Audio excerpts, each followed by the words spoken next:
Everybody, welcome back around to the Blog and Grill. I'm your host, Doug, here with your video blog for August 14th, 2013. I got NFL two-a-days with the Texans and with the Washington Redskins.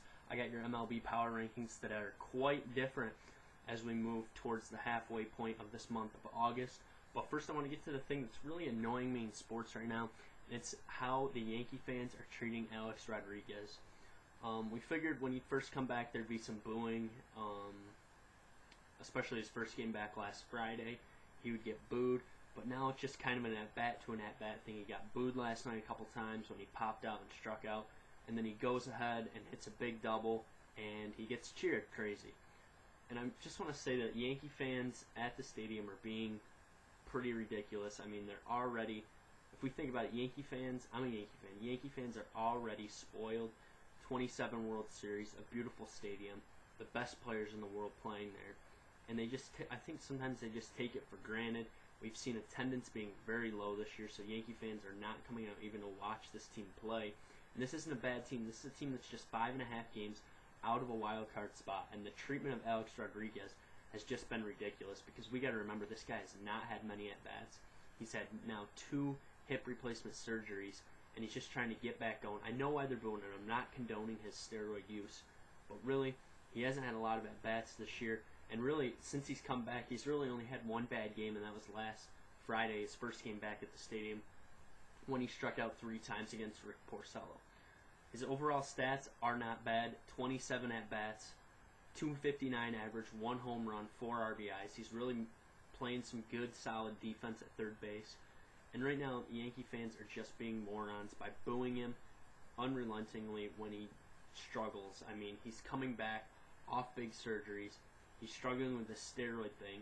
And I think the fans need to really just try to embrace him, leave him alone, let him do his thing. And if he comes up, if he pops out in the 3rd inning, hits the ball well, has a good at-bat, there's really no reason to boo him.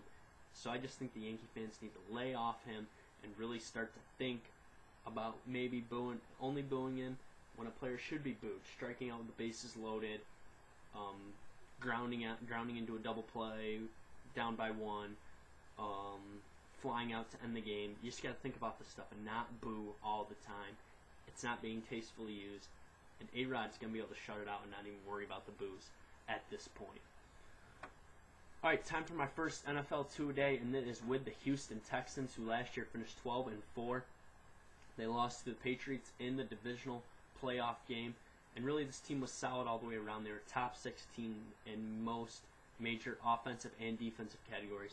Very good team for sure, and I think they got a lot better through the draft. I'm giving them a B on their draft. They got a lot of good defensive line, offensive line players, and a very underrated wide receiver in the first round in DeAndre Hopkins out of Clemson. Not many additions or departures, but their key additions have to be bringing in safety Ed Reed and the very skilled punter Shane Leckler. And really the only departure they had was releasing wide receiver Kevin Walter.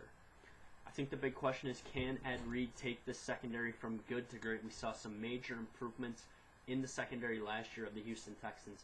And it'll be interesting to see if Ed Reed can still put enough out there to get enough done to really push this team to the next level of being a great secondary defense team. Overall, I think this team's going to finish 12-4. Once again, I think they play a pretty tough schedule for sure, but I think they'll get it done and finish at 12-4.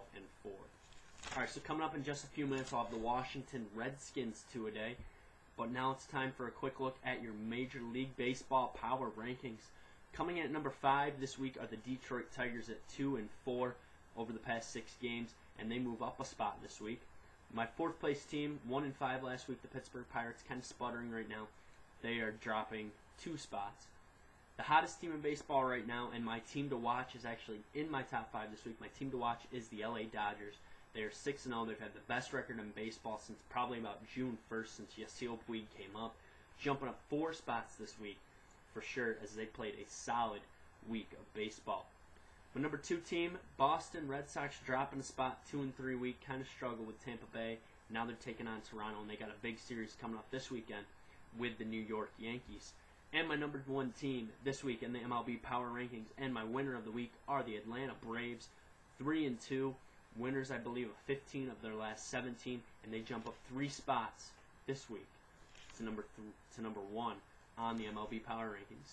So you see, I didn't have a loser in the top 5. My loser of the week is the Tampa Bay Rays, currently on a 6-game losing streak. I have them sitting at number 7 on my deeper power rankings.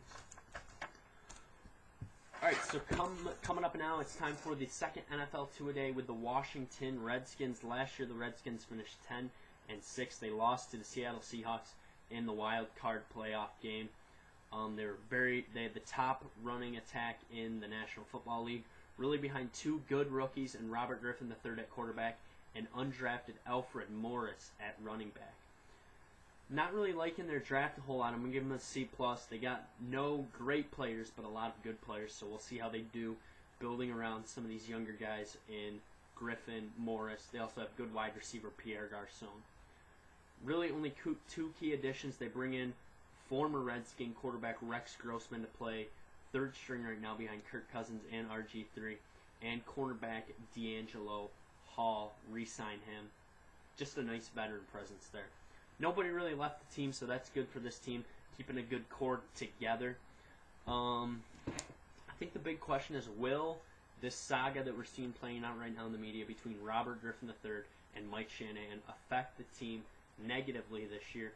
And I think it has the potential to, but I think if they figure it out and they get RG3 to start week 1, this whole drama and saga will not affect this team at all. So the key is for RG3 to go out and play week 1 and be effective and not get hurt again. No injuries for him, and that will really help him and Mike Shanahan to kind of rebuild their trust relationship between each other. Overall, though, I see this team finishing at 9-7 in a very wide open division, which is the NFC East. It's going to be very interesting to see what happens within this division and what we can look to see happen within the National Football League. Alright, so that's all I got for you today. I'll be back Friday. We're going to do the state of, once again, I'm going to do the state of NASCAR as we look at NASCAR 4 weeks before the chase for the Sprint Cup begins. A lot of storylines to talk about, so we'll get into some NASCAR on Friday in our feature. 2-a-days with the Colts and the hottest quarterback battle in the National Football League, the Eagles, along with your weekend preview. Always remember to follow me on Twitter at YankeeBaller415. You can check me out also on jbsmooth84.com. Just got a new story up today about J.J. Watt, the defensive end for the Texans, wanting to play some offense. So check that out there. Also, get at me for fantasy football stuff. Hoping to get a league started sometime this weekend. Maybe get the draft for next week or the week after. But I got to get that done within the next couple of weeks. Hoping to have that all figured out at least the latest date by next Wednesday, the 21st. So get at me if you want to play fantasy football. I want to have at least 8 guys. I have about 3 right now. So get at me about that. Always remember, comment, question, subscribe to my page. Thanks for tuning into the Blog and Grill. I'll be back on Friday. See you then.